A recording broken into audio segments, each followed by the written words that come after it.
NEET পরীক্ষার প্রশ্নপত্র ফাঁস এবং সিজেপির তীব্র ছাত্র আন্দোলনের মুখে বাধ্য হয়ে পদত্যাগ করেছেন ভারতের কেন্দ্রীয় শিক্ষামন্ত্রী।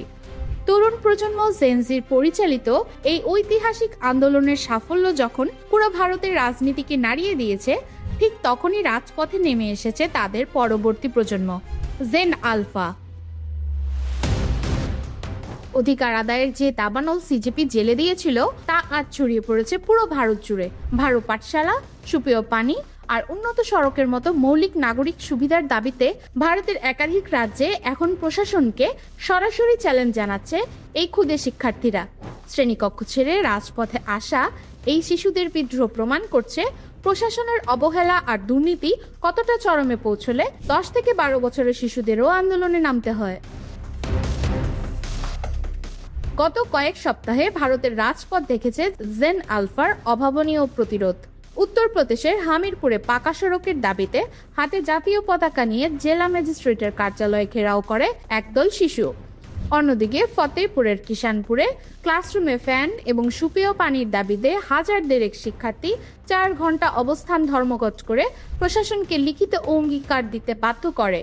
বিহারের গয়াতেও নিম্নমানের খাবার আর অপরিচ্ছন্ন পরিবেশের প্রতিবাদে অফিসে গিয়ে স্মারকলিপি জমা দিয়েছে এই ক্ষুদে আন্দোলনকারীরা।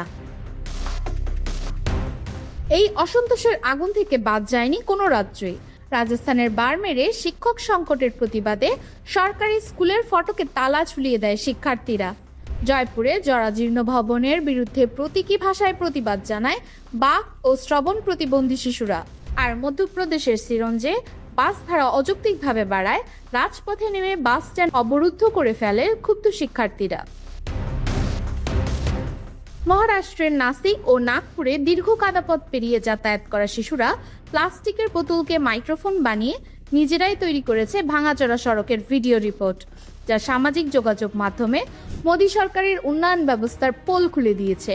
আর উত্তরাখণ্ডের দেরাদুনে দৃষ্টি প্রতিবন্ধী শিক্ষার্থীরাও টানা কয়েকদিন আন্দোলন চালিয়েছে তাদের মৌলিক অধিকারের দাবিতে। স্পষ্টতই ভারতের ক্ষমতাসীন দল এবং কেন্দ্রীয় প্রশাসন ভেবেছিল নিট কেলেঙ্কারির আন্দোলনের মধ্য দিয়ে হয়তো শিক্ষার্থীদের ক্ষোভ দমে যাবে, কিন্তু সিজিবির জ্বালানো সেই স্ফুলিঙ্গ আজ ভারতের আনাচে কানাচে ছড়িয়ে পড়েছে।